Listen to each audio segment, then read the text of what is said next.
Chat खोल कर रखो यार, पिक्चर आ गई है। Okay, picture is clear students, please write down your chat. या तो कुछ एक करके थोड़ी, हाँ बस इधर मैंने अगर कर्सर लाना हो इधर से जाएगा, इधर से नहीं आता यार। मैंने अगर ना तो बोल्ड पॉइंट अगर डिस्कस करना है, मैंने bold point how can I, नहीं आता ना, लैपटॉप पे आता है ना, इस पे नहीं आता। इस पे तुम्हारे पे नहीं आएगा, तुम्हारे पे आना चाहिए यार। ये वो करो उसको, दिखाओ जरा प्रोमिनेंट जो है ना वो हम कर सकते हैं। चलो अच्छा बेटा, सलिवरी ग्लैंड्स अपने कल आपसे डिस्कस किए होंगे। There are main three type, तीन तरह के होते हैं। एक पैरोटिड है, ये सामने जो पड़े हुए हैं कान के इर्द गिर्द अराउंड पैरोटिड। एक सबमैंडिबुलर और एक माइनर सलिवरी ग्लैंड जो पूरे ओरल कैविटी में डिस्ट्रीब्यूटेड होते हैं। ठीक है, पैरोटिड ग्लैंड, ये देखो बड़ी अच्छी पिक्चर बनाई हुई है। इसके बेसिकली दो लोब्स होते हैं, एक फेशियल नर्व, इसके अंदर से एक बड़ी इंपॉर्टेंट नर्व गुजरती है, that is the facial nerve. ठीक है, तो कोई भी पैरोटिड की लीजन सर्जरी में और ईयर की सर्जरी में, ठीक है, तो मोस्ट कॉमन नर्व जो इंटरसेप्ट करते हैं हम, जिसके डैमेज का डर होता है, that is the facial nerve. Okay, तो फेशियल नर्व से जो ऊपर ऊपर वाला पार्ट है, that is the superficial lobe of the parotid gland. ठीक है, याद रखना, ये जस्ट एक इमेजिनरी डिमार्केशन है, अदरवाइज कोई डिमार्केशन नहीं है। फेशियल नर्व के जो बाहर बाहर है, लेटरल लेटरल है, ऊपर ऊपर है, सुपरफिशियल है, that is called as superficial lobe of parotid. और जो उसके डीप है उसको बोलते हैं deep lobe of parotid gland. ठीक है, पैरोटिड ग्लैंड ओपन कहाँ होता है, ये देखो कि बड़ी अच्छी डक्ट जा रही है, इसकी डक्ट का नाम याद रखना है, that is usually asked in your exam, that is the Stensen's duct. तो स्टेनसन डक्ट कहाँ ओपन होती है, against the upper second molar, second molar है उसके ऊपर जाके ओपन होती है स्टेनसन्स। इसी तरह submandibular gland floor of mouth पे पड़ा होता है, इसकी जो डक्ट है उसको वाटन्स डक्ट बोलते हैं। तो दोनों की डक्ट्स आपने याद रखनी, both are exocrine glands. Exocrine glands कौन से होते हैं, जिनकी डक्ट्स होती हैं। एंडोक्राइन कौन से होते हैं, जो विदाउट डक्ट्स होते हैं। एंडोक्राइन की सबसे बड़ी एग्जांपल है थायराइड ग्लैंड, एक्सोक्राइन की सबसे बड़ी है parotid gland. Okay, till now it's clear. तो पैरोटिड जो ये बेसिकली सलिवरी ग्लैंड्स करते हैं, दे प्रोड्यूस द सलाइवा, थूक पैदा करते हैं इन दी ओरल कैविटी। और माइनर सलिवरी ग्लैंड ज्यादातर कहाँ होते हैं, पूरे ओरल कैविटी में होते हैं, लेकिन आप अगर आपसे क्वेश्चन पूछा जाए वे दे आर मोस्टली लोकेटेड, तो हार्ड पैलेट पे। जो minor salivary gland they are mostly located on the hard palate. ठीक है, पैरोटिड के दो लोब्स हैं, सुपरफिशियल एंड डीप, एंड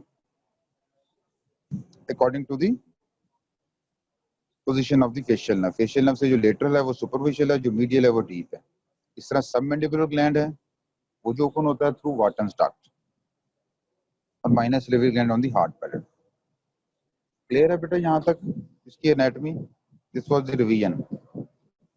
अब इसकी इन्फेक्शियस डिजीज में सबसे कॉमन है जी मम्प्स, याद रखना है, जो कि बच्चों के अंदर अगर पैरोटिड ग्लैंड स्वेल कर जाएगा, हमने पहले भी पढ़ा था एक्यूट पैरोटाइटिस, बड़ों में एक्यूट पैरोटाइटिस, मम्प्स कहते हैं वायरल इन्फेक्शन को, पैरोटाइटिस कहते हैं acute parotitis usually bacterial infection को।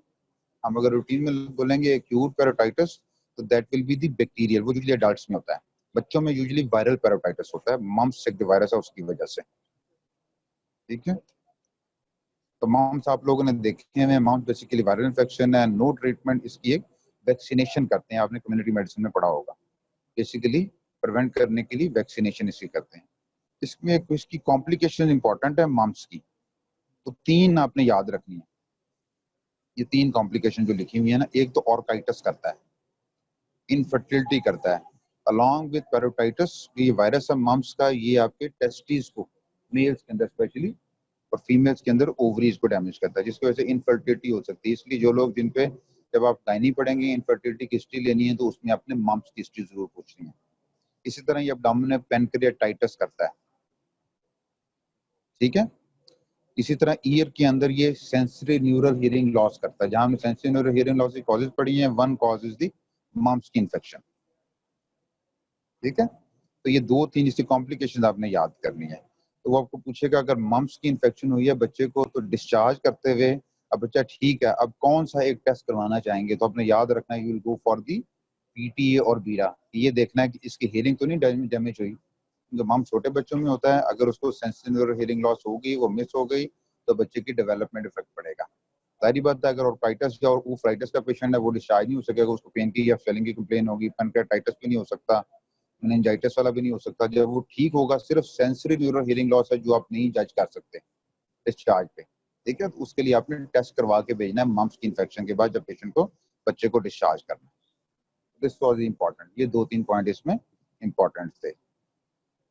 इस तरह जो बैक्टीरियल है, कई बार वायरली हो जाता है और कई बार बैक्टीरियल। जो बैक्टीरियल पैराटाइटिस है वो यूजुअली ओल्ड एज के अंदर जिनकी इम्यूनिटी कम होती है, या डिहाइड्रेटेड में क्या होता है कि जो डिहाइड्रेटेड पेशेंट्स हैं उनमें ऑलरेडी जो है वो फंक्शन पैरोटिड के सलेवरी ग्लैंड के कॉम्प्रोमाइज हुए होते हैं। तो ड्राइनेस की वजह से जो ओरल फ्लोरा है उसका कोई भी माइक्रो ऑर्गेनिज्म, स्पेशली स्टैफ, वो घुस जाता है डक्ट स्टेंसन डक्ट के थ्रू पैरोटिड ग्लैंड के अंदर और उसकी इन्फेक्शन कर देता है। ठीक है। तो अगर आपको क्वेश्चन आए कि पेशेंट था, उसको उसकी सर्जरी हुई, एनपीओ रहा, अब उसकी गट की सर्जरी हुई है, पोस्ट ऑप भी उसको नथिंग पर ओरल रखा, उसको कुछ नहीं दिया गया, अब वो 2 दिन से उसकी स्वेलिंग अपीयर हो गया around the angle of mandible या अराउंड द ईयर। तो what is your most likely diagnosis? तो आपने लिखना है acute superlative parotitis, bacterial infection. ठीक है। क्यों?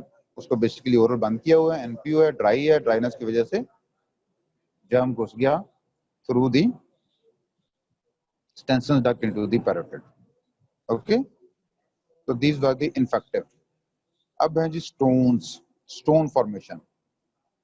Stone formation usually minor salivary gland में नहीं होते, मेजर में होते हैं। 2 ही ग्लैंड है जिनमें होते हैं, पैरोटिड में और सब मैंडिबुलर ग्लैंड में। इन दोनों में से ज्यादा किसमें कॉमन है मुझे बताओ, और रीजन वाई? जो सलिवरी कैल्कुलाई हैं, तो सलिवरी ग्लैंड के स्टोन्स हैं, मैंने बोला है कि वो कॉमन है ज्यादा सब मैंडिबुलर ग्लैंड में।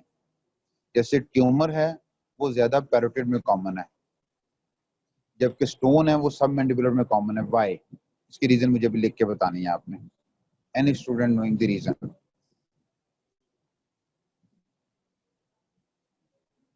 तो स्टोन फॉर्मेशन की याद रखना है presentation. Yes good. Submandibular में वाई मुतीबा?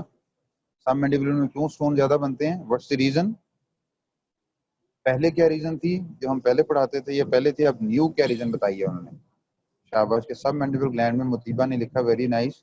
मुतीबा ने ये लिखा है कि सब मैंडिबुलर ग्लैंड के साथ स्टोन्स हैं, they are common, more common than the parotid gland. I am asking the reason. Previously, what was the known reason? And currently, what is the known reason? Why submandibular gland stones are from low to higher? Yes, this was the Matiba previous reason. देखिए, ये पहले थी कि इसकी जो submandibular के duct है वो अगेंस्ट ग्रेविटी उसको मूव करना पड़ता है सिक्रेशंस को, इसलिए आपकी जो है ना अगेंस्ट ग्रेविटी की वजह से यूजुअली रिटेंशन ऑफ सिक्रेशन की वजह से स्टोन बनते हैं सबमैंडिबुलर ग्लैंड में। This was the previous reason. Good. अब की रीजन क्या है? लेटेस्ट क्या, जो लेटेस्ट रिसर्च में है वो ये नहीं है, अगेंस्ट ग्रेविटी वजह नहीं है। ठीक है। पहले ये थी कि जो पैरोटिड है उसके यूजुअली जो, क्योंकि अलोंग द ग्रेविटी सिक्रेशन आ जाती थी, स्लाइवा आ जाता था मुंह में, वो स्टोन पैरोटिड के इसलिए कम बनते थे। जबकि सब मैंडिबुलर क्योंकि नीचे है, इसकी डक्ट ऊपर होती है। Yes good Nahal, very good, very nice. Calcium phosphate composition, जो कॉम्पोजिशन है स्लाइवा की, उसमें कैल्शियम के और फॉस्फेट के जो आपके मिनरल्स हैं, they are more secretions of submandibular gland. ठीक है। इसलिए सब मैंडिबुलर ग्लैंड के स्टोन की फॉर्मेशन वो ज्यादा कॉमन है। ठीक है, वेरी नाइस। तो समझ आ गई? सब मैंडिबुलर ग्लैंड के stones are common because it's the calcium and phosphate composition of submandibular secretions is higher than the parotid. तो दैट्स द रीजन कि सब मैंडिबुलर ग्लैंड में स्टोन्स ज्यादा बनते हैं as compared to the parotid. ठीक है। तो stone ऐसा नजर आता है, ये मैं अभी आपको पिक्चर में दिखाता हूँ। Submandibular stone, this is the अच्छा, what is the presentation of submandibular gland stone? ये देखो स्टोन पड़ा हुआ है, ठीक है, ये डक्ट ओपन है, स्टोन पड़ा हुआ है, ये स्टोन पड़ा हुआ है। What is the presentation? Submandibular gland के स्टोन का पेशेंट प्रेजेंट कैसे करता है? हाउ ही और she presents? Yes Nihal, Mutiba, Amara, Eman, anybody? Typical presentation मैंने क्या बताई थी? Intermittent swelling. Good. Why? What's the reason? What's the reason? जी मारिया, गुड। इंटरमिटेंट स्वेलिंग होती है कभी अपीयर हो जाती है, कभी डिसअपीयर हो जाती है। What's the reason?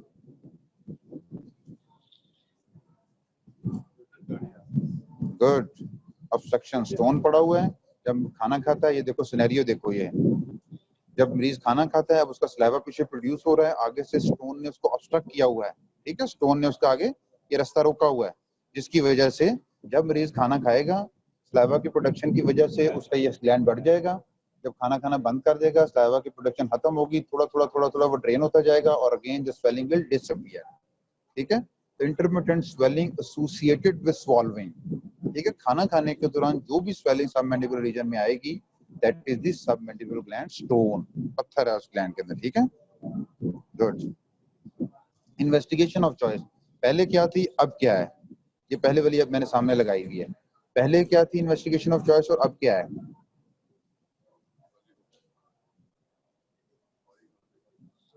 Tell me. This is your scenario. Young men come to you with history of swelling in submandibular region after meal. ठीक है, खाने के फौरन बाद होती है, which subsides after few hours. तो स्लाइवा इकट्ठा हुआ होता है, वो ड्रेन हो जाता है। एक्सरे, एमआरआई, यस पहले था साइलोग्राम, अब नहीं करते साइलोग्राम। अब स्टोन जो है वो रेडियो पेक होते हैं, रेडियो ल्यूसेंट होते हैं, सॉफ्ट होते हैं या हार्ड होते हैं? सॉफ्ट टिश्यू है या हार्ड टिश्यू है? स्टोन्स आर हार्ड, तो एमआरआई किया, तो एमआरआई करेंगे मिसाल, या एमआरआई करेंगे या सीटी स्कैन करेंगे? जी बेटा बोलो मिसाल। सीटी करेंगे, वेरी नाइस, गुड। सीटी is the Ayesha, good, CT scan is the investigation of choice, very nice Ayesha. अब मुझे ये बताओ कि साइलोग्राम क्यों नहीं करेंगे, यानी एक्सरे क्यों नहीं करेंगे? साइलोग्राम होता है कि आप डाई डालते हैं, डाई देते हैं, और वो डाई जहाँ पे ऑब्स्ट्रक्ट का जहाँ स्टोन होगी वहाँ ऑब्स्ट्रक्ट कर लेंगे, फिर आपको एक्सरे लेंगे तो वहाँ पे आपको नजर आ जाएगा कि डाई के ऑब्स्ट्रक्शन है। आजकल साइलोग्राम नहीं करवाते, क्यों?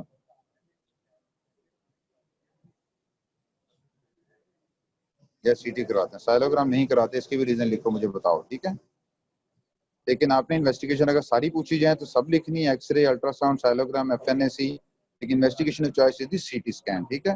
ट्रीटमेंट क्या है? अगर तो बिल्कुल सुपरफिशियल है और इसके डिस्टल पार्ट में है, यानी टुवर्ड्स दी ओरल कैविटी है, तो यू रिमूव सिंपली, आराम से उसको कट करके, जैसे ये डायग्राम में दिखा रहा था, कट करके आपने ये स्टोन निकाल लेना, ठीक है। अगर प्रॉक्सिमल, प्रॉक्सिमल का मतलब हमेशा याद रखना टुवर्ड्स दी ऑर्गन, जैसे ब्रेन में प्रॉक्सिमल कहते हैं नर्व का वो पार्ट जो दिमाग के साथ होता है, इस तरह प्रॉक्सिमल वो होता है जो ग्लैंड की तरफ होता है, अगर वहां पे है फिर आप you will have to remove whole gland, ठीक है, सब मैंडिबुलर ग्लैंड रिमूव करना है, उसकी सीएन करनी है। शाबाश, लिथोट्रिपी, एक्सीजन, सर्जिकल रिमूवल, गुड, ठीक है, दिस इज द ट्रीटमेंट, ठीक है। साइलोग्राम इसलिए नहीं बेटा करवाते, मैं आपको रीजन बता देता हूँ कि आप जो साइलोग्राम देते हैं, कई बार वहां पे जो डाई है वो इम्पैक्ट कर जाती है, वो फिर ड्रेन नहीं होती, ठीक है, इट्स बिकम वेरी डिफिकल्ट, तो ग्लैंड की जो स्वेलिंग है वो डिसअपीयर ही नहीं होती, इसलिए सीटी इज द चॉइस। उसके बाद ही शॉग्रेन सिंड्रोम, इसको शॉग्रेन बोलो, जॉग्रेन बोलो, जैसे भी बोल लो, ठीक है। शॉग्रेन सिंड्रोम का दूसरा नाम है सिक्का सिंड्रोम। What is शॉग्रेन? ये बेसिकली सिंड्रोम है। सिंड्रोम हमेशा याद रखना है, disease involving more than 2 organ system. तो इसमें दो जगह की, बेसिकली दो जगह के जो ग्लैंड्स हैं, सिक्रीशन प्रोड्यूसिंग ग्लैंड्स, एक सलाइवरी ग्लैंड, उसमें प्रॉब्लम होगी, ऑटो एंटीबॉडीज बन जाती हैं बेसिकली, तो सलाइवरी ग्लैंड के अगेंस्ट बनेगी तो ड्राई माउथ होगा, सलाइवा प्रोड्यूस नहीं होगा, ठीक है। और जो आपके लैक्रिमल ग्लैंड के अगेंस्ट बनेगी तो ड्राई आई होगी। तो whenever there is dry eyes और ड्राई माउथ के साथ पेशेंट प्रेजेंट करेगा, ठीक है, तो that syndrome is called as Sjogren syndrome. Sialogram इसलिए बेटा नहीं करवाते कि साइलोग्राम में अगर आप करवाएंगे तो कई बार जो अपने डाई दी होती है वो रिमूव नहीं होती, वहां से स्टोन के साथ वो इम्पैक्ट कर जाती है, ठीक है, difficult to remove the dye, इसलिए आइडियल साइलोग्राम हम से करवाते हैं, लेकिन ideal investigation is CT scan, non invasive है, नॉन इन्वेजिव है, ठीक है। तो जब भी अगर एक औरत है 40-45 साल की, वो प्रेजेंट करती है, वो कहती है मेरा मुंह डॉक्टर साहब बहुत खुश्क रहता है, मेरी आंखों में बहुत ड्राइनेस है, बिल्कुल खुश्क रहती हैं, ठीक है, तो वो है बेसिकली प्राइमरी शॉगरेन सिंड्रोम। शॉगरेन याद रखना फीमेल में ज्यादा कॉमन होता है, ये देखो औरत बनी हुई है यहाँ पे, फीमेल में यूजुअली कॉमन होता है। और अगर उसके साथ उसको रिमेटोइड ऑटोइम्यून डिजीज भी है, कोई सी भी, ठीक है, यूजुअली रूमेटॉइड आर्थराइटिस, तो वो सेकेंडरी है, तो this is the difference. Primary Sjogren में सिर्फ ऑटो एंटीबॉडीज बनती हैं पैराटाइड और लैक्रिमल ग्लैंड्स के अगेंस्ट। तो मरीज प्रेजेंट करता है खुश्क मुंह के साथ, dry mouth and dry eyes के साथ, ठीक है। और अगर उसके साथ कोई ऑटोइम्यून डिसऑर्डर भी है, कोई भी हो सकता है, एसएलई, सिस्टेमिक लिपोसिस एरिथेमेटोसिस हो सकता है, आपको रूमेटॉइड आर्थराइटिस हो सकता है, आपको और कनेक्टिव टिश्यू डिसऑर्डर्स कोई भी हो सकता है, तो वो आपको सेकेंडरी, लेकिन यूजुअली रूमेटॉइड आर्थराइटिस ज्यादातर होता है। तो क्योंकि ये ऑटोइम्यून है, इसमें ईएसआर बढ़ा होगा। ईएसआर बढ़े को कितना ईएसआर इंपॉर्टेंट होता है, मुझे कोई आंसर बताओ। कब हम कहते हैं कि रेज्ड ईएसआर इज सिग्निफिकेंट? जैसे नॉर्मली मैं बताता हूँ मेल में 10 होता है, फीमेल में 20। कब हम कहेंगे कि रेज्ड ईएसआर इज सिग्निफिकेंट? ये मुझे लिख के बताना है, आपने आंसर बताना है, ठीक है। रेज्ड ईएसआर हो गया, इसमें एना जो एंटी न्यूक्लियर एंटीबॉडीज है वो पॉजिटिव होंगी। और ये देखो याद रखो, अगर इससे पूछा जाए investigation of choice for Sjogren is biopsy from the lower lip, तो लोअर लिप में जो है ना वो स्लिवरी ग्लैंड में देखेंगे कि वहां पे ऑटो एंटीबॉडीज ने जो स्पाइनस स्लिवरी ग्लैंड किया होगा उसके बायोप्सी में आ जाएंगे, ठीक है। तो investigation for choice for salivary calculi is the CT scan, और investigation for choice for Sjogren syndrome is the biopsy from the lower lip. ये याद रखना, मैंने प्रोमिनेंट भी किया हुआ है, ठीक है। बाकी एंटी न्यूक्लियर एंटीबॉडीज होंगी, रूमेटॉइड आर्थराइटिस पॉजिटिव होगा, ईएसआर रेज होगा। ईएसआर मैंने पूछा कितना रेज होगा, इन्फेक्शन होता है रेज कितना होता है, कब हम कहते हैं इन्फेक्शन में कितना रेज होता है, और ऑटोइम्यून डिजीजेज में कितना होता है, इन्फ्लेमेटरी डिजीजेज में या कनेक्टिव टिश्यू में कितना होता है, कब हम सस्पेक्ट करते हैं कि ये इन्फ्लेमेटरी है, इन्फेक्टिव, इन्फ्लेमेटरी है इन्फेक्टिव से ज्यादा, वो बताना है, ठीक है। तो ट्रीटमेंट क्या, treatment as per cause, anti inflammatory best या स्टीरॉइड्स देने हैं, मुंह के अंदर आपने कोई देने लुब्रिकेंट्स दे देने आई के लिए, मुंह के अंदर सलाइवा सब्स्टिट्यूट देने हैं, नोज के अंदर जो नाक ड्राई रहता है उसके लिए नेजल स्प्रे देने हैं, इसकी लुब्रिकेट करना है आपने, ठीक है। Actual treatment is not there,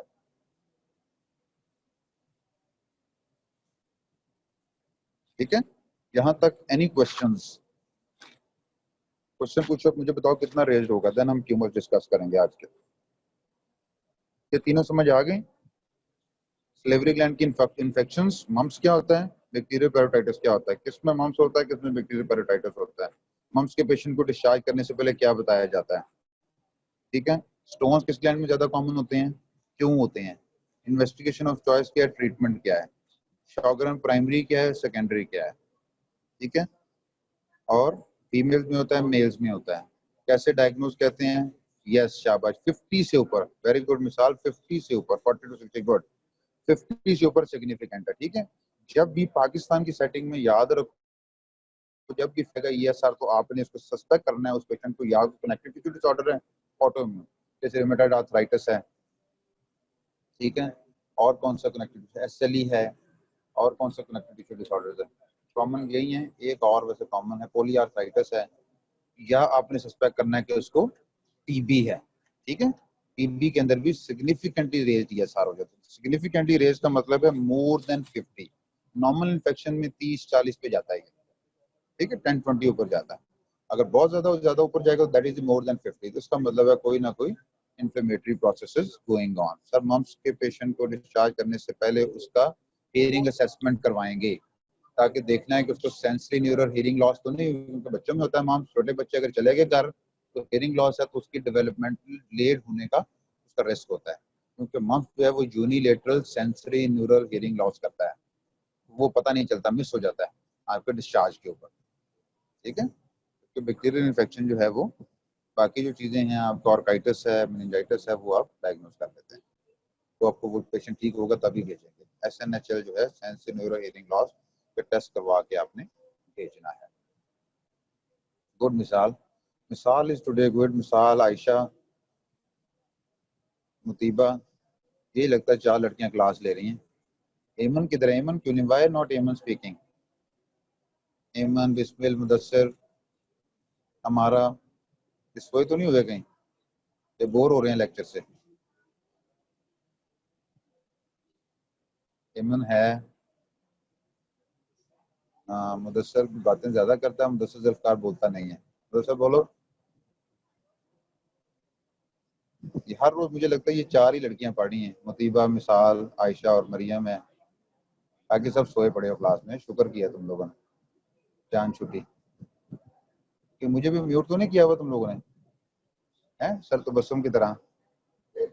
doctor हैं? नहीं, मैं पूछ रहा हूँ बच्चों से, इनसे फीडबैक ले रहा हूँ यार, इस लगता सब सोए पड़े हैं। ऐसे सोते हुए तो मुझे मजा ही नहीं आता क्लास लेने का। नहीं सर, फातिमा अकरम काजी चलो जाग रही, गुड। असद रजा भी जाग रहा है, गुड। चलो रिस्पॉन्स करो, देखो कौन कौन है। कुरैबा अब्बास, अलिशबा रहमान भी गुड।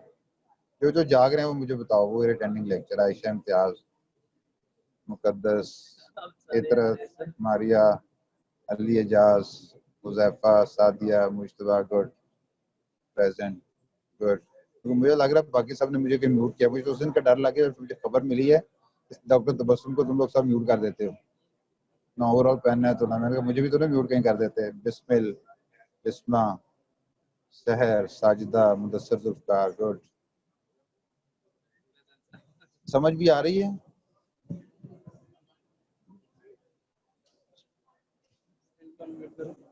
इनको नहीं नहीं, वो बहुत शोर हो जाता है यार।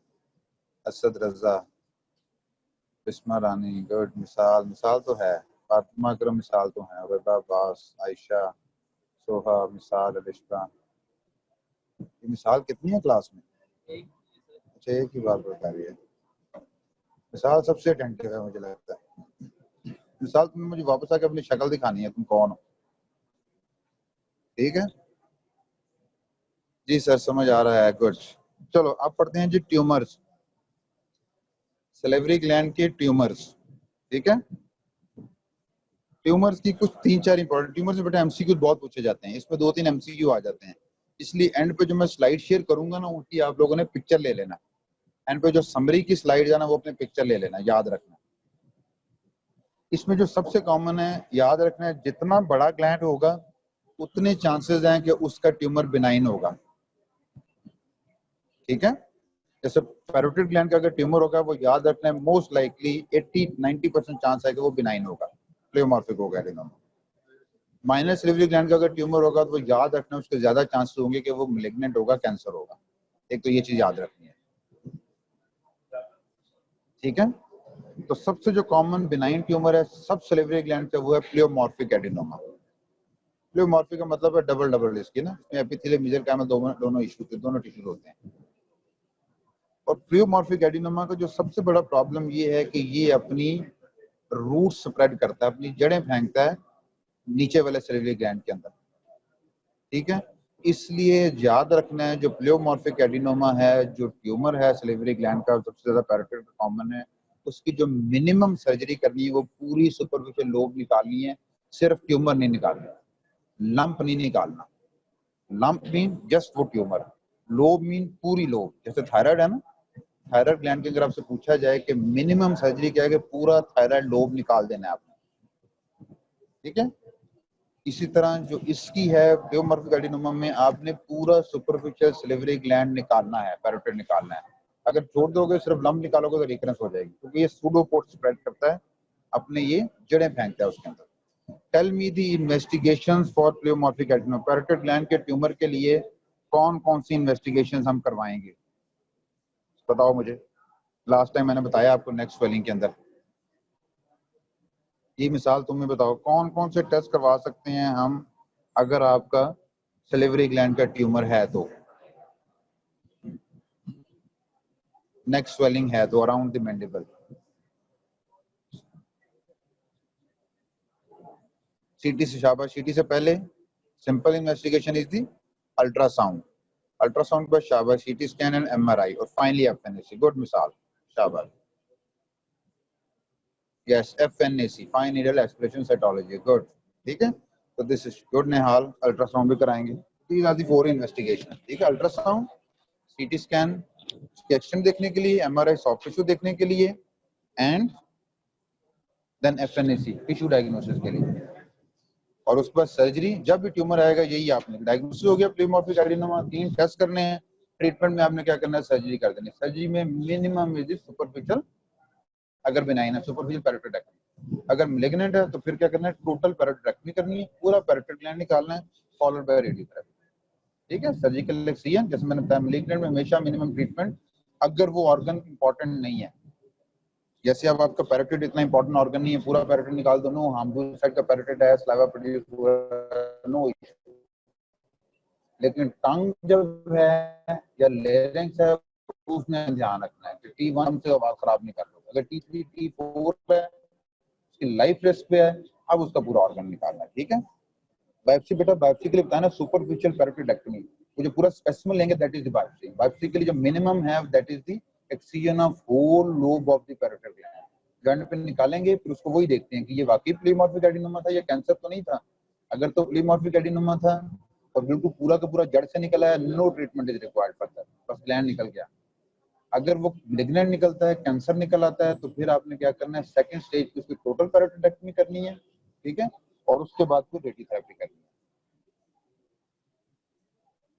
यस, सर्जरी जरूरी है इसकी। मैंने आपको बताया कि बिकॉज इट्स स्प्रेड सूडोपोड्स, ये अपनी जड़ें फेंकता है डीप लोब के अंदर या deep part of superficial lobe में, इसलिए इसकी सर्जरी करते हैं। दूसरे नंबर पे थायराइड की और इसकी पैरोटिड की सर्जरी क्यों करनी है, इसलिए करनी है कि देयर इज अबाउट 1 to 10, मर्दों में अगर होता है जैसे थायराइड तो 10% चांस है, फीमेल में 1% चांस होता है मेलिग्नेंसी का। यानी 100 में से एक मरीज को ये है कि 20-30 साल बाद ये कैंसर बन जाएगा, इसलिए you don't take the risk. आप वो पूरा ग्लैंड निकाल देते हैं ताकि ये कैंसर ना बने। 1% इस पे काफी होता है। रीजन क्या है, दूसरी साइड का पैरोटिड ग्लैंड पड़ा हुआ है, वो फंक्शन कर रहा है, सबमैंडिबुलर पड़ा हुआ है, बाकी वो फंक्शन कर रहे हैं, सलाइवा इज प्रोड्यूसिंग। तो इसलिए आप इसकी सर्जरी करते हैं ताकि ये फ्यूचर में जाके मेलिग्नेंट ना हो जाए। ओके मुकद्दस, तो मिनिमम जो सर्जरी है वो आपकी सुपरफिशियल पैरोटिडेक्टमी और थायराइड में पूरा लोब निकालना है। रीजन मैंने आपको बता दी, क्योंकि वो सूडोपोड स्प्रेड करता है। तो अगर सिर्फ लंप निकाला तो क्या पता वो दोबारा से रीग्रो बिनाइन ही दोबारा हो जाए। ऑक्सीजन ही जो सर्जरी है वही ऑक्सीजन है बेसिकली।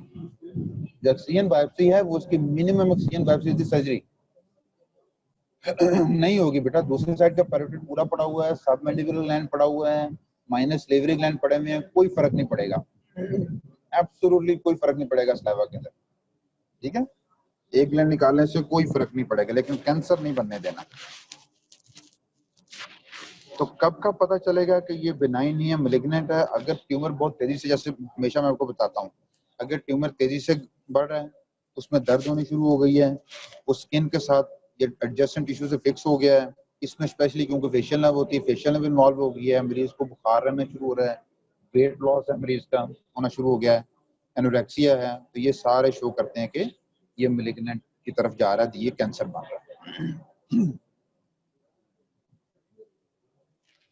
तो प्लेओमॉर्फिक एडिनोमा का जैसे मैंने बताया मोस्ट कॉमन बेनाइन ट्यूमर है, फीमेल्स में ज्यादा होता है और टेल से नीचे वाले पार्ट से निकलता है, जो उसकी दुम होती है ना बिल्कुल नीचे कान के, वहां से यूजुअली ये राइज करता है। तो इसका मिनिमम ऑपरेशन जो सुपरफिशियल पैरोटिडेक्टमी है, पैटेज ऑपरेशन इसको बोलते हैं। इस तरह जो वार्थन्स ट्यूमर सेकंड वाला ये मैंने सिर्फ बताया, बाकी इसमें एमसीक्यू ट्रीटमेंट आगे अगर क्वेश्चन आएगा तो क्वेश्चन में तो यही पूछेगा, डायग्नोसिस आप लिखेंगे प्लेओमॉर्फिक एडिनोमा, डिफरेंशियल डायग्नोसिस कितने नेक लंप है उसको डिफरेंशियल लिख देना है, इन्वेस्टिगेशन वही अल्ट्रासाउंड, एफएनएसी, सीटी स्कैन है, ट्रीटमेंट में सुपरफिशियल पैरोटिडेक्टमी। लेकिन हम अपने डिफरेंशिएट करना है कि ये कौन सा है, प्लेओमॉर्फिक है, वार्थन है, कौन सा है। ठीक है, तो उसके लिए डिफरेंशिएटिंग फीचर कुछ दिए हुए हैं। प्लेओमॉर्फिक जो है ये आगे मैं एंड पे समरी में देख लेना, वो चीजें याद कर लोगे तो वो समरी की पिक्चर ले लेना एंड पे।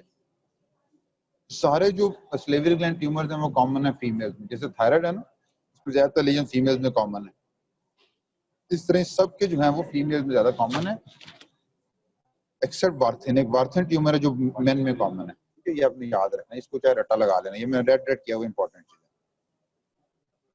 जैसे सबसे कॉमन बिनाइन ट्यूमर जो है वो है प्लेओमॉर्फिक। इस तरह जो मेलिग्नेंट ट्यूमर सबसे कॉमन है वो म्यूकोएपिडर्मोइड है। अब मुझे बताओ म्यूकोएपिडर्मोइड जो है वो कहाँ का ज्यादा कॉमन होगा, पैरोटिड ग्लैंड का ज्यादा होगा या माइनस लिवली ग्लैंड का, ये मुझे बताओ।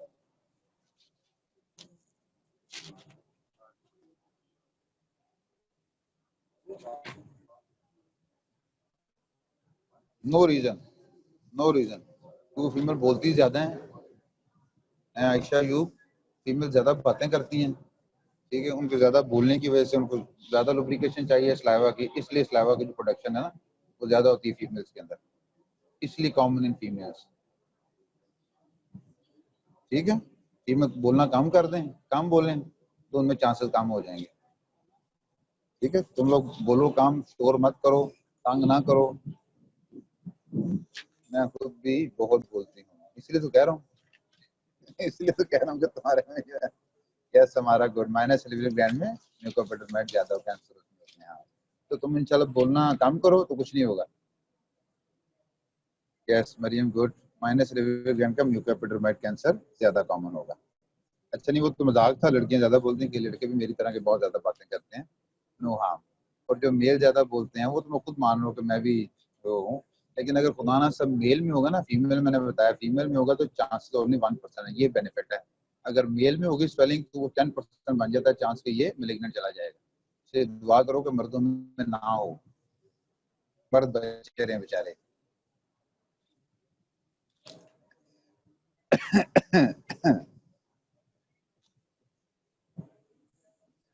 इतरत कम बोला करो, हमें भी ट्यूमर करवाओगी। अल्लाह रहम करे।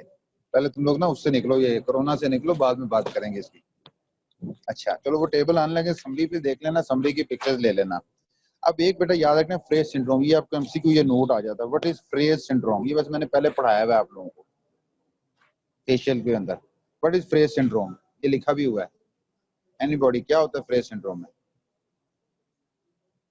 फ्रेज सिंड्रोम में होता ये है कि जिस वक्त आप पैरोटिड ग्लैंड की सर्जरी करते हैं ना, पैरोटिड ग्लैंड जब निकाल देते हैं तो पैरोटिड पे बड़ा थिक पैरोटिड फेशिया होता है, ठीक है। तो वो फेशिया भी अगर आप निकाल देंगे तो अगर डायरेक्ट स्किन इन कांटेक्ट आ जाएगी पैरोटिड ग्लैंड के, तो कई बार जब हीलिंग होती है तो जो पैरासिम्पैथेटिक फाइबर्स हैं जिन्होंने स्लाइवा प्रोड्यूस करना है, पैरोटिड को गाइड करना है टू प्रोड्यूस द स्लाइवा, उनकी एब्नॉर्मल इनर्वेशन हो जाती है into the skin, sweat gland में। होता क्या है कि खाने के बाद जब मरीज खाना खाता है, बजाय एक मुंह थूक बने, यहाँ कान के इर्द गिर्द पसीना आना शुरू हो जाता है, वो पसीने से भर जाती है स्किन, ठीक है। तो this is one complication of superficial parotidectomy, parotid की सर्जरी में। तो इसलिए इसका सर्जरी करते हुए ध्यान करना है कि आपने उसके बिना फेशिया नहीं करना। अगर फेशिया रिमूव हो गया तो क्लोजर के वक्त आपने कोई ना कोई फेशिया रख देना है between the skin and parotid gland के दरमियान, फेशिया रख देना है ताकि वो डायरेक्ट फाइबर जो स्वेट ग्लैंड्स के हैं वो पैरोटिड के इन कांटेक्ट मत आए। यस, ठीक है। और अगर वो हो जाता है ये काम, तो फिर आप क्या करते हैं, जो पैरासिम्पैथेटिक फाइबर्स हैं पैरोटिड ग्लैंड को जो जा वो सप्लाई कहाँ से हम करते हैं, वो सही आ रही होती है बेसिकली टिम्पैनिक प्लेक्सस से, ईयर में, मिडिल ईयर में जो प्रोमोटरी पे पड़ा होता है, उसको वहां से आप कट कर देते हैं। उससे क्या होता है कि आगे सिक्रीशन नहीं, उसको सिग्नल नहीं जाते वहां से, parasympathetic signal to parotid gland नहीं जाते, वहां से स्लाइवा भी प्रोड्यूस नहीं होता और स्वेटिंग। तो this is basically Frey's syndrome is a complication of parotid surgery, ठीक है। पैरोटिड सर्जरी में होता क्या है कि नॉर्मली पैरोटिड ग्लैंड और स्किन के दरमियान एक बड़ा thick parotid fascia is present normally. तो while performing surgery if you remove that fascia, अगर वो फेशिया रिमूव कर देते हैं, then the parotid gland comes in direct contact with the skin, बिल्कुल स्किन के साथ आ जाता है। तो हीलिंग के वक्त जो पैरोटिड ग्लैंड में फाइबर जाने हैं सिक्रीशन के लिए स्लाइवा के, वो घुस जाते हैं स्वेट ग्लैंड के अंदर। अब जब भी नर्व स्टिमुलेट होती है, ग्रेटर सुपरफिशियल पेट्रोल जिसने सिक्रीशन प्रोड्यूस करनी है स्टिमुलेट होगी, तो बजाय ये कि सिर्फ स्लाइवा बने, स्लाइवा के साथ पसीना ही बनना शुरू हो जाता है, स्वेट भी प्रोड्यूस होना शुरू हो जाता है। तो मरीज जब खाना खाता है तो उसको पसीना आना शुरू हो जाता है अराउंड दी। वैसे तो हम मिर्चें खाए तो पसीना ज्यादा आता है ना, एकदम पौर हिल जाते हैं तेज मिर्चों में, स्पेशली मेल्स के। तो इसमें यह है कि नॉर्मली मेल है या फीमेल है, हल्की भी होगा, नॉर्मल खाना भी खाएगा तो उसको स्पेसिफिकली एक एरिया में, पैरोटिड के एरिया में पसीना आना शुरू हो जाएगा। तो हम उसको क्या करते हैं, हम उस पे उसकी जो नर्व सप्लाई है उसको कट कर देते हैं in the ear. Okay Itrat, Itrat are you clear और नॉट?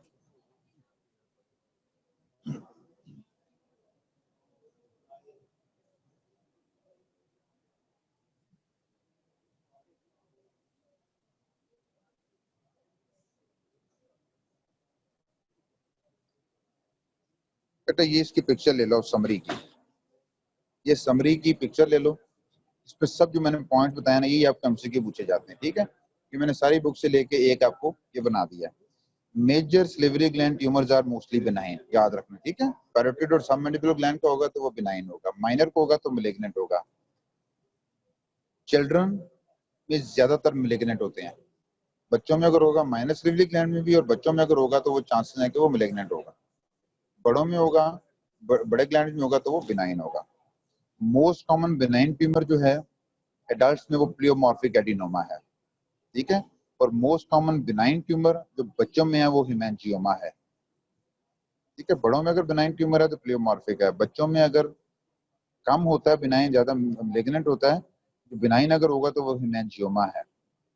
और दोनों बच्चों और बड़ों में जो मेलिग्नेंट ट्यूमर सबसे कॉमन है वो म्यूकोएपिडर्मॉइड है, ठीक है। म्यूकोएपिडर्मॉइड कार्सिनोमा जो है वो सबसे कॉमन है मेलिग्नेंट ट्यूमर एडल्ट्स और बच्चों दोनों में। Second most common malignant tumour children में एसिनेक सेल कार्सिनोमा है, ठीक है। Most common tumour of minor salivary gland में अगर आपसे पूछा जाए सबसे कॉमन कौन सा है तो वो एडिनोइड सिस्ट, मैंने बताया था माइनर सिलिव्री ग्लैंड में कैंसर ज्यादा होता है, और वो कौन सा कैंसर ज्यादा है, वो एडिनोइड सिस्टिक है। माइनर सिलिव्री ग्लैंड सबसे ज्यादा कहाँ प्रेजेंट होते हैं, हार्ट पैलेट पे। और सबसे कॉमन ट्यूमर किसके होते हैं, पैरोटिड के। और कौन से होंगे, प्लियोमॉर्फिक एडिनोमा। और जो सबमेंडिबल ग्लैंड का ज्यादातर जो कैंसर है वो स्क्वेमस सेल कार्सिनोमा है। पैरोटिड का सबसे ज्यादा कैंसर कौन सा था, म्यूकोएपिडर्मॉइड, ठीक है। सबमेंडिबुलर का स्क्वेमस सेल। तो ये आप लोग समझो कि इसको रट्टा लगा लो उसको, ये इसी में से आपको एमसीक्यू पूछे जाते हैं। फीमेल्स में ज्यादा होता है, ठीक है। फीमेल्स में कॉमन है, मेल्स में कम है। मेल्स में सिर्फ एक ही ट्यूमर है, वार्सन्स। सबसे ज्यादा इटियोलॉजी क्या है एग्जैक्ट मैंने बताया, किसी भी ट्यूमर की, किसी भी क्रॉनिक डिजीज की exact aetiology is not known. Risk factors हैं, जैसे पूछ रही थी ना फीमेल्स में क्यों कॉमन है, ये कुछ जेनेटिक मेकअप के ऊपर ये डिपेंड करता है कि मेल फीमेल के अंदर, ठीक है। जेनेटिक और आपका जो एंडोक्राइनोलॉजिकल होता है उसके अंदर जो मेकअप है, बॉडी मेकअप, उसके ऊपर है एग्जैक्टली जानना। कुछ रिस्क फैक्टर्स होते हैं, ठीक है। इसका जो एक रिस्क फैक्टर है, मोस्ट कॉमन रिस्क फैक्टर वो है रेडिएशन का। अगर इसको ये बार बार एक्सरे कराया मरीज ने। इन्वेस्टिगेशन ऑफ चॉइस अगर इसमें पूछा जाए आपसे, तो जैसे सिलिवरी कैलकुलाई के अंदर, स्टोन्स के अंदर इन्वेस्टिगेशन ऑफ चॉइस थी सीटी स्कैन। इसमें जो इन्वेस्टिगेशन, यस बिल्कुल सही है आयशा, ये बिल्कुल सही है। एक्स लिंक्ड होंगे तो कई बार वाई प्रोटेक्टिव होता है मेल के अंदर, एक्स और वाई में वाई प्रोटेक्टिव होता है मेल के अंदर, ठीक है। कुछ डिजीज ऐसी हैं जिसमें एक्स प्रोटेक्टिव होता है, दूसरे वाले को प्रोटेक्ट करता है, दूसरे ट्रेड को प्रोटेक्ट करता है, वो डबल एक्स तो एक्स वाई में, ठीक है। तो स्टोन्स के अंदर इन्वेस्टिगेशन ऑफ चॉइस था सीटी स्कैन।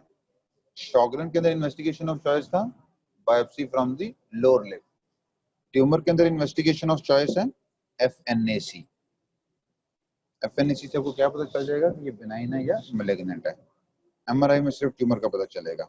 मिनिमम सर्जरी क्या है, सुपरफिशियल पैरोटिड पूरा ग्लैंड निकालना है, लंप नहीं निकालना। जब लंप या न्यूक्लियस, एक न्यूक्लियस कहते हैं उसको, जो एक लंप बना हुआ है ट्यूमर का, एक जो सिंपल ट्यूमर का पार्ट है ना, जो प्रोमिनेंट पार्ट है, that is known as lump और न्यूक्लियस, ठीक है। क्यों, उसके सूडोपोड जाते हैं, एक्सटेंशन होती है बिनाइन की, माइक्रोस्कोपिक एक्सटेंशन जो आमतौर पर नजर नहीं आ रही है। Majority tumours are radio resistant, radiotherapy काम नहीं करती, सिर्फ एडिनोइड सिस्टिक में करती है। बेटा ये समरी की पिक्चर ले लो, all of them have taken the picture और नॉट, एनी क्वेश्चंस?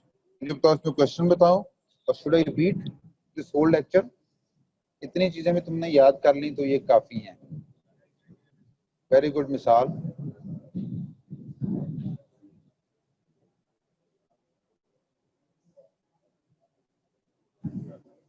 यानी ये डिफरेंट ग्रुप बन रहा है भाई, जो ऑनलाइन क्लास के बच्चे डिफरेंट हैं और लाइव के डिफरेंट अच्छे बच्चे। ऑनलाइन क्लास की तो एक मैंने पिक कर ली मिसाल, very active, good, at least giving response. तो जो बच्चा गिविंग रिस्पॉन्स अच्छा देगा, that I like the most, वो मेरी नजरों में आ जाएगा, और इंशाल्लाह चांसेस हैं कि he or she would be getting good marks in ENT। आपने क्यों पूछा था म्यूकोपिड कॉमन ट्यूमर कौन सा है, इसका आंसर बता दें। क्यों पूछा था म्यूकोपिड में कॉमन ट्यूमर कौन सा है? रिपीट मिसाल, रिपीट क्वेश्चन। म्यूकोपिड में मैंने बताया है कि म्यूकोपिड जो मैलिग्नेंट ट्यूमर है वो बच्चों और बड़ों में जो सबसे कॉमन है वो म्यूकोएपिडर्मॉइड कैंसर है। अगर आपसे मैलिग्नेंट बिनाइन जैसे है, बिनाइन कॉमन सबसे कॉमन बिनाइन जो है वो प्लियोमॉर्फिक एडिनोमा है बड़ों में, और बच्चों के अंदर है हिमेंजियोमा। और मैलिग्नेंट बच्चों बड़ों में दोनों में कॉमन जो है वो म्यूकोएपिडेमॉइड है, cancer.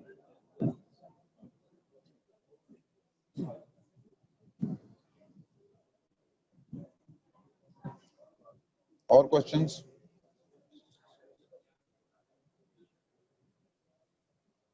Any questions? Any suggestions? Any suggestions regarding ENT?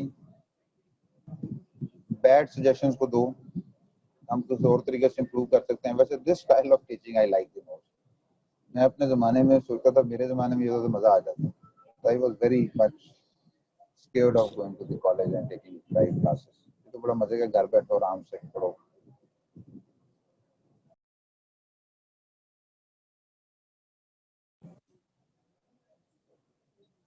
Ayesha Imtiaz बहुत अच्छी है।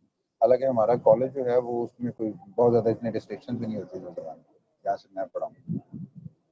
चलो कोई क्वेश्चन करो, आखिरी कितने मिनट रह गए हैं यार? कितने मिनट रह गए हैं लेक्चर के? कितने मिनट रह गए हैं? 15 मिनट हैं भाई। 15 मिनट में जल्दी जल्दी पूछो। या कुछ चीज़ रिवाइज करवानी है बताओ, आज रिवाइज करा दूँ बजाय संडे के। किसी में से कोई रिवाइज करना है तो बता दो मुझे। Anything you want to revise from ENT. बाकी लोग माइक चाहे ऑफ कर दें, अब जिसने करना है वो मुझे बता दो। 8-10 स्टूडेंट सोच के बताओ what to revise if you want, और शुड आई मूव? मैं चुप कर जाऊं बस? और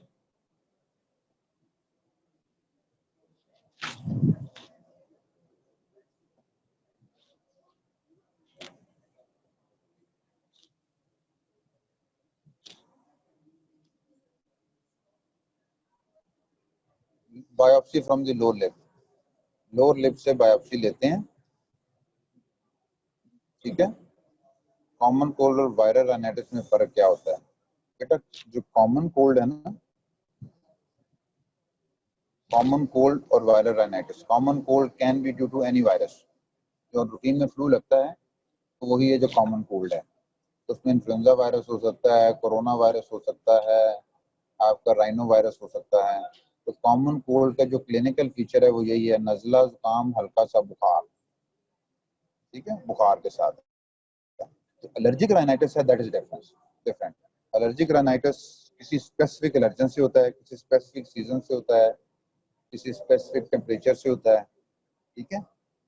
एलर्जिक राइनाइटिस के अंदर फीवर नहीं होगा, उसमें बुखार नहीं होता, कॉमन कोल्ड वाला नहीं होता। उसमें क्या होता है, इनमें जब भी कुछ जैसे डस्ट पड़ी एकदम छींकें आनी शुरू हो गई, मरीज को नेजल कंजेशन हो गई, नाक बंद हो गया, गले में रेशा गिरना शुरू हो गया, हल्का सा गला खराब रहा, खांसी रहे, तो ये है आपका एलर्जी। वायरल में क्या होता है या कॉमन कोल्ड में क्या होता है? कॉमन कोल्ड में आपको अचानक से हल्का बुखार शुरू होता है ना, जैसे कोरोना के फीचर्स हैं, नजला जुकाम हुआ, खांसी आई, हल्का सा बुखार होना शुरू हो गया, बॉडी एक शुरू हो गया, ठीक है।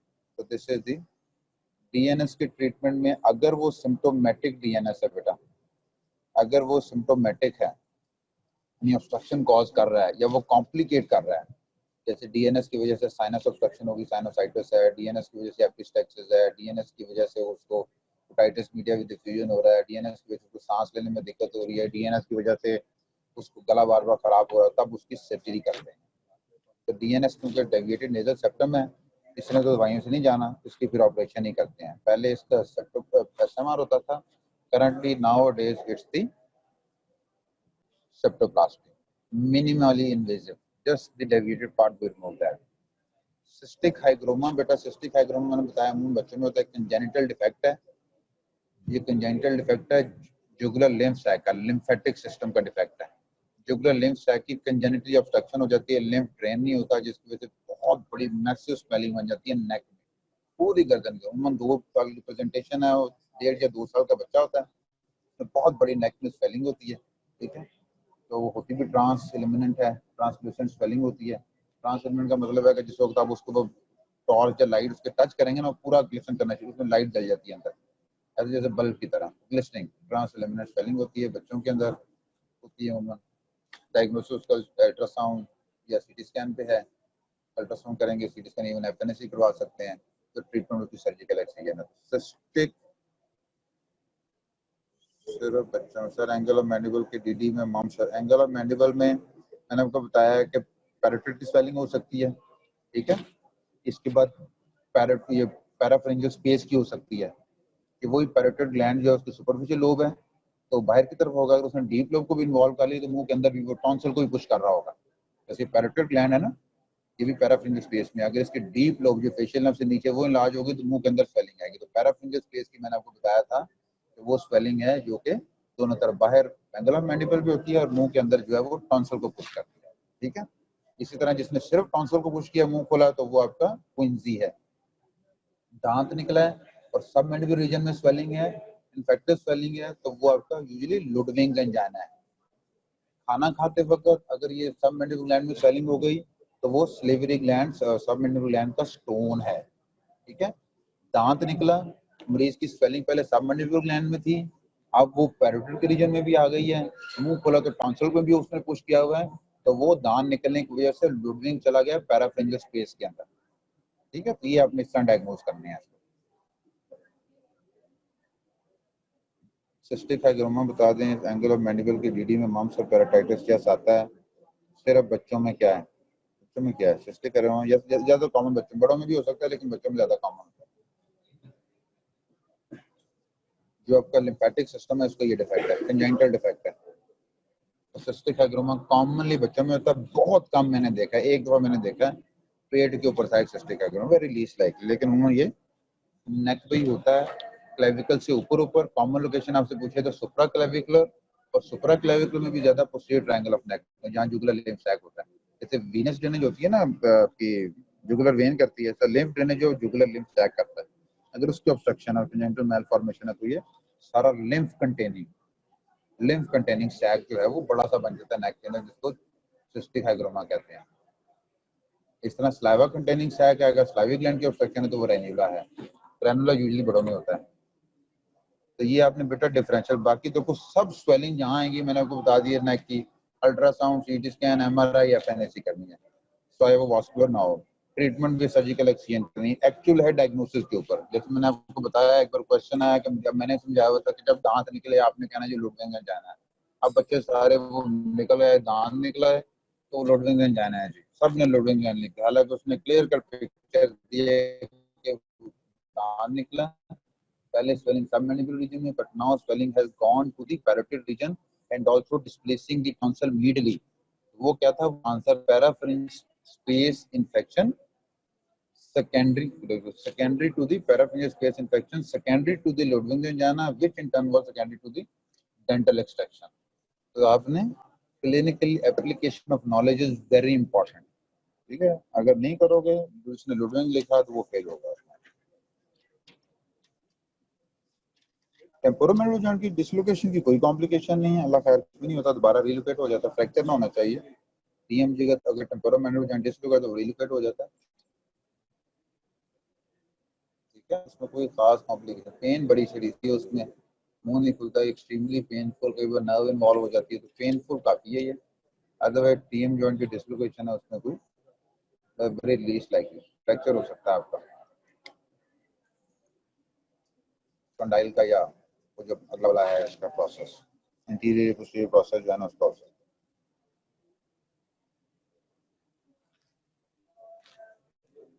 और चलो जी बेटा सर आ गए हैं, सर साहब बस। अच्छा अच्छा नहीं बेटे क्वेश्चन सर रैंडम क्वेश्चन पूछ रहे हैं बच्चे, टॉपिक हो गया था लगे, बट और कुछ क्वेश्चन पूछना है तो पूछो, नहीं तो I am leaving. Allah Hafiz, thank you Maria, बहुत शुक्रिया।